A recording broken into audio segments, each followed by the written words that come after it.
नमस्कार साथियों, बहुत बहुत स्वागत है आप सभी का, आप सभी के अपने प्लेटफॉर्म पर। दोस्तों, जैसे कि आपको यहाँ पर दिखाई दे रहा है, यहाँ पर लिखा हुआ है कैसे किया मैंने सीटेट को 8 बार टॉप। और आप सभी को मैं बताना चाहूंगा कि मेरे सीटेट में 132 मार्क्स आ चुके हैं, 132 नंबर आ चुके हैं। और 150 में से 132 नंबर में कैसे लेकर आया, ये पूरी स्ट्रेटेजी आपको मैं बताऊंगा। और यदि आप भी इस स्ट्रेटेजी पर चलते हैं तो बिल्कुल मैं आप सभी से वादा करना चाहता हूं कि कोई मई का लाल आपको फेल नहीं कर सकता। आप 100% पास होंगे, और पास नहीं आप 140 भी ला सकते हैं। बिल्कुल मैं आपको वो स्ट्रेटेजी बताना चाहूंगा। दोस्तों, आप सभी को पता है कि सीटेट के पेपर में बहुत दिन समय शेष नहीं है। और ये जो सीटेट का एग्जाम है, इसका रिजल्ट मात्र 7.5 से 8% रहता है। 7.5 से 8% मतलब प्रत्येक 100 में से कहूं तो 7 या 8 बच्चा पास होता है। केवल कितना बच्चा फेल होता है, तो आप समझ सकते हैं कि सर 93 बच्चा क्या हो जाता है, फेल हो जाता है। ऐसा क्या है इस पेपर में, और ऐसा क्या हमें नहीं करना चाहिए जो हम इसमें फेल ना हो, है ना। तो सबसे बड़ी बात मेरे साथियों जो आती है इस पेपर के लिए, मैं बिल्कुल मुद्दे की बात पर आता हूं। सबसे बड़ी बात जो इस पेपर में आती है, इस पेपर में आते हैं 150 प्रश्न। 150 ही इसके मिनट आपको मिलती है सॉल्व करने के लिए। सबसे बड़ी बात बता रहा हूं मैं आपको कि 150 प्रश्न 150 मिनट मिलती है। इसका मतलब एक क्वेश्चन के लिए 1 मिनट का समय बच्चा लगाकर चलता है कि भाई एक क्वेश्चन 1 मिनट में मैं कर लूंगा।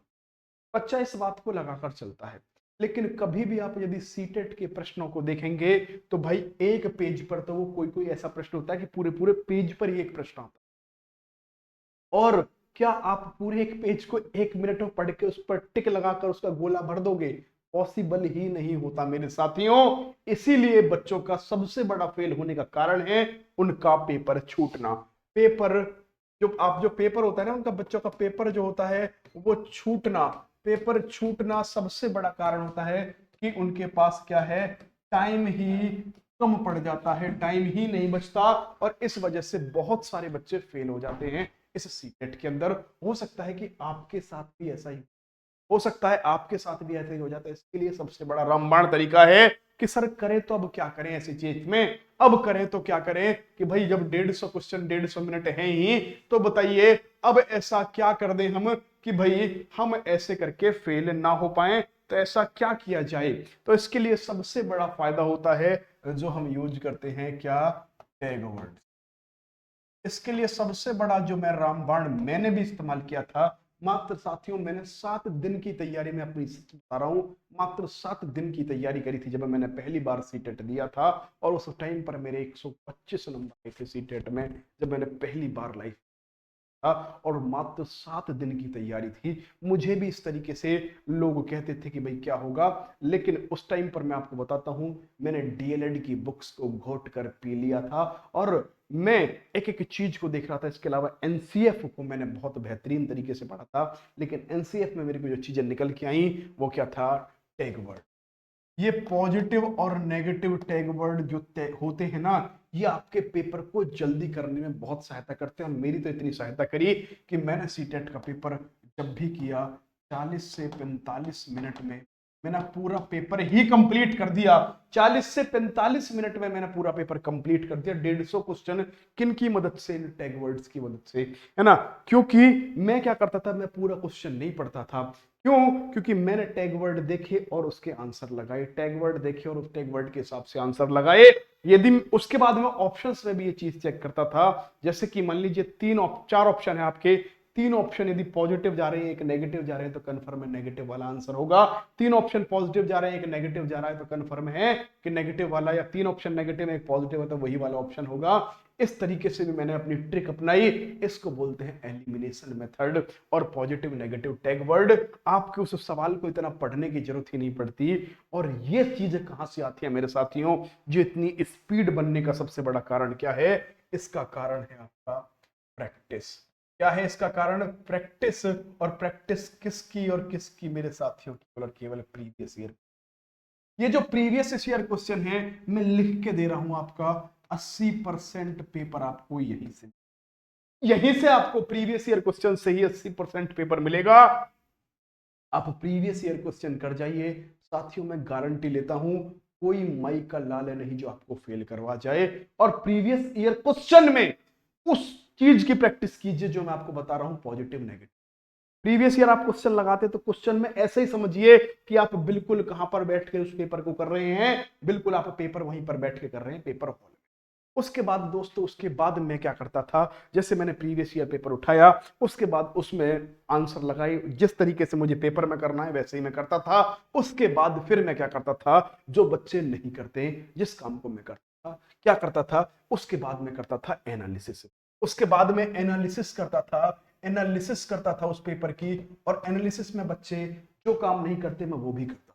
क्या आप एनालिसिस में क्या करते होंगे, बहुत सारे बच्चे एनालिसिस करते होंगे पेपर की, और उसमें वो वही क्वेश्चन देखते होंगे जो उन पे नहीं हुए।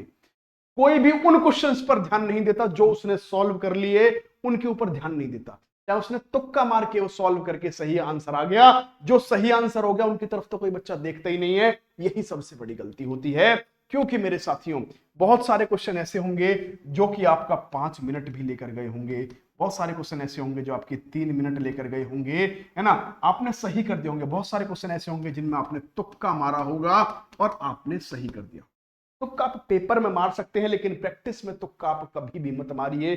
फिर मैं आपसे कहना चाहता हूं, तुक्का प्रैक्टिस में यदि आप मारेंगे तो आप प्रैक्टिस में तुक्का नहीं। पेपर में जब कुछ नहीं आ रहा तो तुक्का मार सकते हैं क्योंकि नेगेटिव मार्किंग नहीं है, लेकिन प्रैक्टिस में तुक्का ना मारे, है ना। तो आप देखिए, जो आपने प्रश्न गलत किए उनके तो आपको आंसर चेक करनी है कि इनका क्या कारण रहा, लेकिन जो आपने प्रश्न सही किए हैं उनको भी चेक करना है, उनकी भी एनालिसिस करनी है कि भाई इसमें मेरा ज्यादा समय लगा था, इस क्वेश्चन में मैं फंसा था, इस क्वेश्चन में मैंने तुक्का मारा था, तुक्का से सही हुआ है।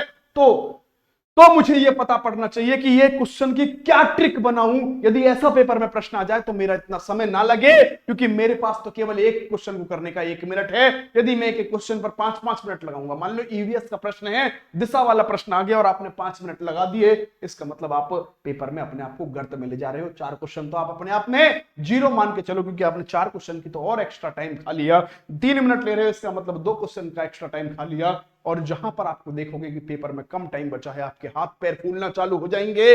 इसलिए उन क्वेश्चंस को भी जरूर देखें, उनकी भी एनालिसिस करें जो आप सही कर रहे हैं। कि आपने सही करे तो ज्यादा टाइम क्यों लगा, कम टाइम क्यों नहीं लगा। और सबसे बड़ी स्ट्रेटजी एक और मेरे साथियों मैं आपको बताना चाहता हूं, पेपर को सॉल्व स्ट्रेटजी।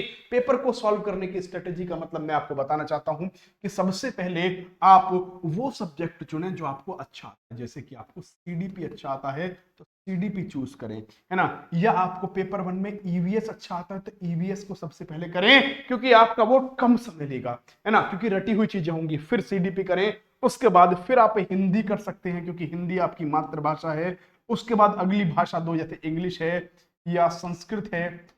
लेकिन मैं बताना चाहूंगा, किसी भी साथी का, किसी का मैथ कितना भी मजबूत है, हमेशा मैथ को आप लास्ट में करें। मैथ की कोशिश आप हमेशा लास्ट में करने की कोशिश करें। यदि आप इस स्ट्रेटेजी को अपनाते हैं तो 100% मैं कह रहा हूं आपको फायदा होगा मेरे साथियों। लेकिन यदि आप इसके अलावा कोई और स्ट्रेटेजी अपनाते हैं, है ना, यदि आप मैथ को पहले करने लग जाते तो हो सकता है मैथ आपका ज्यादा टाइम ले जाए और आपके ऊपर एक प्रेशर बन जाएगा जो कहीं ना कहीं आपके लिए परेशान करने वाला होगा।